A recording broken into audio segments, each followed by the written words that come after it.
Hey everybody, it's Cardfight Hunter here, and today I'm doing my first tournament report. Today I'll be talking about the two tournaments I participated in back-to-back today, the normal shop tournament and the team league. The team league tournament happened right after the normal tournament ended, and my entry to the tournament was kinda last minute because I didn't have a team, and I wasn't sure that I would be able to stay as long as I did. So, just real quickly, here's the deck that I ran. It is Kagero, Dragonic Overlord the end. 3 Dragonic Overlord the end, because I only have 3. Now, this card is beautiful, broken, and SP. And no, I did not come up with that. If you go over to Difference in Skill, not trying to make a shameless plug for them, but yeah, they came up with that, and it's still very true, even in the English edition, so kind of happy about that. For Dragonic Overlord, the normal one, um, cross rides, gotta play 4. So 3 Overlord the end, and 3 regular Overlord. Now, honestly, this is weird because I ran only 3 of him, and I ended up getting him more than the normal Overlord, which shouldn't be happening with the ratio, but, whatever. 4 Burning Horn, 1 Nahalem. I like 12k attackers better, but I needed that 1 extra grade 2 space, and in the off chance that I pull him on turn 2, I can ride him and have a higher base power, so that's always good. Good card. 2 Berserk Dragon, I only run 2 because this deck is incredibly counterblast heavy, because of the fact that you should theoretically be saving your 2 counterblasts for this guy. Because as long as you have 2 counterblasts open, even if you don't have another copy of him in your hand already, this guy is a threat because he can Persona Blast. And I did pull off the Persona Blast quite a few times in the tournament. For Tejas, I feel 4 is kind of necessary in this format, because, this deck is all about killing rear guards, and what better way to do that by attacking their back row, making it so that they can't hit Overlord the end. Like, I was playing against Narukami, and he had a Thunderstorm Dragoon, the grade 2 10k vanilla, Thunderstorm Dragoon, I think it is, boosted by a, what's it called, the Rising Phoenix, the Soul Blast 2 draw card guy. And I attacked the Soul Blast 2 draw card guy, and he's like, well, why are you doing that? He's only 5k, and his effect is over. And I'm like, well, you'll see why. So next turn, he plays something. He plays some other stuff, but he doesn't play anything behind the Thunderstorm Dragoon or whatever it is. And he attacks my Vanguard, and then he realizes, oh, this is 13. Derp. So this card is fun. Knocking out your opponent's rear guards is always a good thing. I might knock it down to 3. I don't know what I would probably add another Nahalem if I were going to do that, because after playing today, I do feel that 4 is a bit high, but it's still quite good. Grade 1s, 4 Perfect Guards, 3 Heat Nail, 3 Kimnara, 4 8k Vanillas, and then 1 Airmo.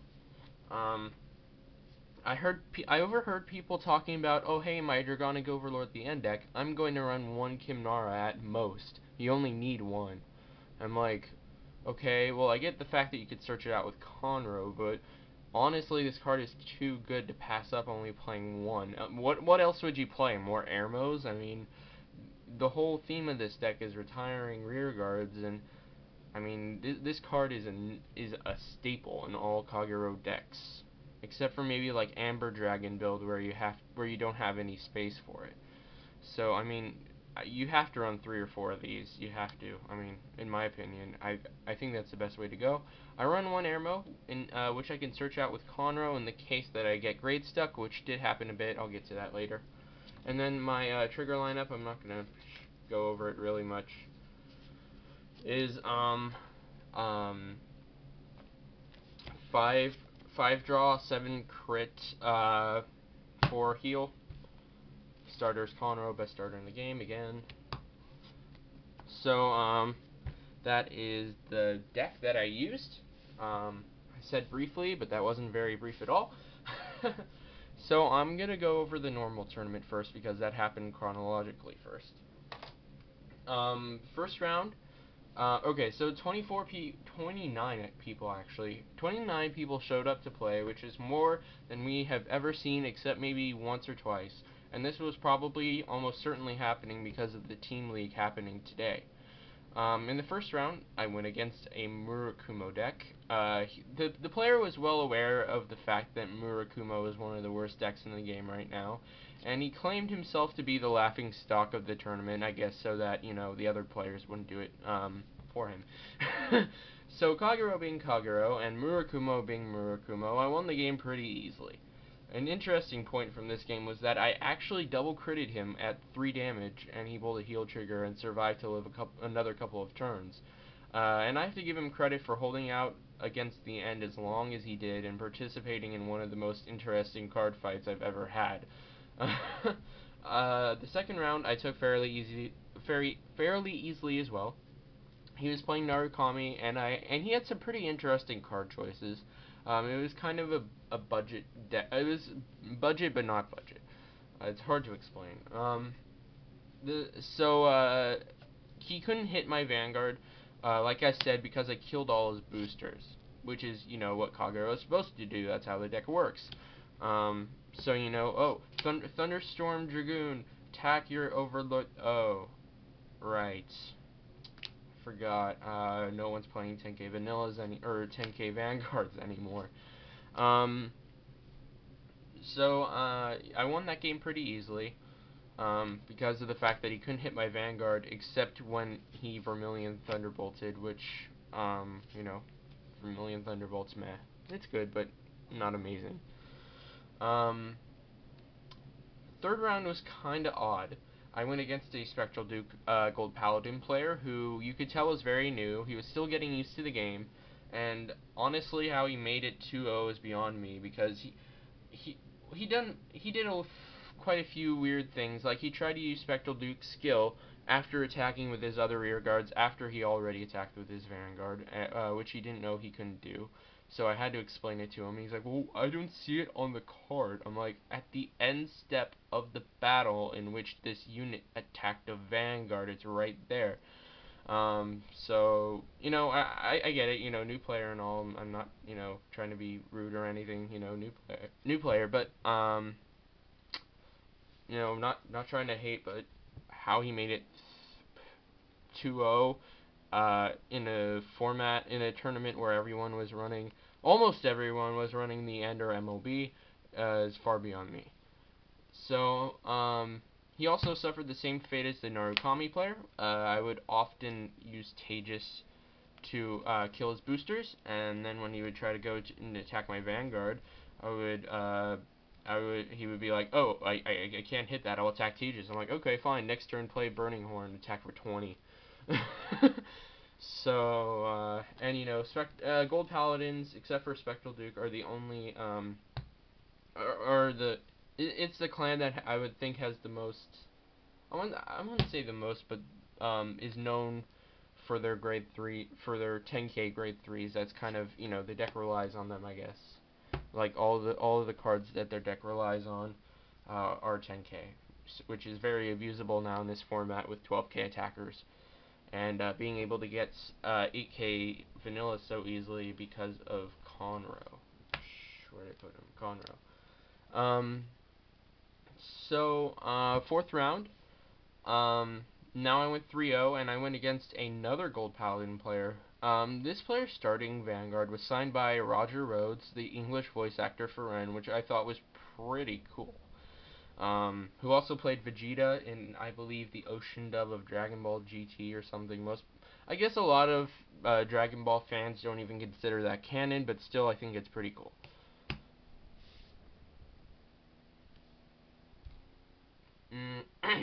What happened then? Oh yeah, in the fourth round, I lost before I could even cross ride because I had a flood of grade 3s. At one point I had like 3 overlords in my hand. It was really ridiculous. And then, but because I still made it 3-1, I made it into the top 8. First round in the finals, I went against a Tsukiyomi OTT player who is one of the best players in the shop. I've played against him many times, and he's always beaten me because one of the best players in the store. And then finally, after perfect play, I would say perfect play on both sides. I may have misplayed once or twice, but for the most part, we both played as well as we could have. I actually won because, one, I got him to 6 damage, and I decked him out at the same time, so that was pretty cool. Now I'm into the top 4, and I was pitted against the same Gold Paladin player who I played against in the 4th round. Though only for a turn, I got grade stuck at 0, which gave him all the advantage he needed to win. So with that, I made it to 4th place, and I won 3 packs for 4th place. About 15 minutes later, the team league began. I was thrust into a team shortly before the normal tournament began. There were 4 teams, 3 people each, so 12 people in the whole thing total. And I thought it was very interesting. I didn't expect that many people to show up because of the fact that they did not advertise this at all. It was only announced like 3 or 4 days ago on the official Vanguard website, and I'm not even sure that they have the official team tournament listings, the store listings up yet. So I was surprised that many people showed up because our store didn't put it on their Facebook page at all. They didn't advertise it. I guess it was kind of just for people who went up and asked about it, but somehow, they got enough people to actually do it. So 12 people came. In the first, my other teammates, one ran a borderline incomplete Ildona Shadow Paladin deck, and the other one ran a Shamsil Angel Feathers deck. The first round we won 3-0. I played against a Soulless OTT deck and won, and he was actually going to go, my opponent was actually going to use Phantom Blaster Overlord, but he could not because of the fact that one of his other teammates was using Majesty Lord Blaster, and I guess even though that Majesty Lord Blaster is mostly Royal Paladin, because of the fact that it has Shadow Paladins in it, he couldn't use his completely Shadow Paladin deck, which I'm pretty sure is wrong, because one of my friends said that he participated in a team tournament and he got 2nd place. His team got 2nd place because it was PBO, the End, and Majesty Lord Blaster. So I'm fairly certain that they got that wrong. But either way, we won 3-0. The Shadow Paladin player went against the End, the Angel Feather went against MLB, and like I said, I went against Soulless OTT. For the 3rd time, in the second game, in the second round, I went against the Gold Paladin player who I had already played against and lost to twice today. For the 3rd time, I lost to him, and you could definitely tell that he was a former Yu-Gi-Oh player because of the way he played and from how much he bothered to bling out his deck, though it really didn't make much of a difference. So our team lost that round 3-0 again. And round 3, I played against Gold Paladin again, and I got stuck at 1 for most of the game, probably 6 or 7 turns. After this, I got stuck at 2 and lost the subsequent turn. Our team, although very skilled and determined, we lost quite pathetically. Though I will say, it seems Bushiroad's plan to hype Gold Paladins to the point where some won't even consider the End and MLB seems to be working, at least for the time being. Though I lost a lot, it was still pretty fun, and using the End for the first time, using SP the End, it was still pretty fun. So thanks for watching. This has been Cardfight Hunter, with my first for my first tournament report in general, I guess. I hope to do more of these. We'll see. So thanks for watching. Bye.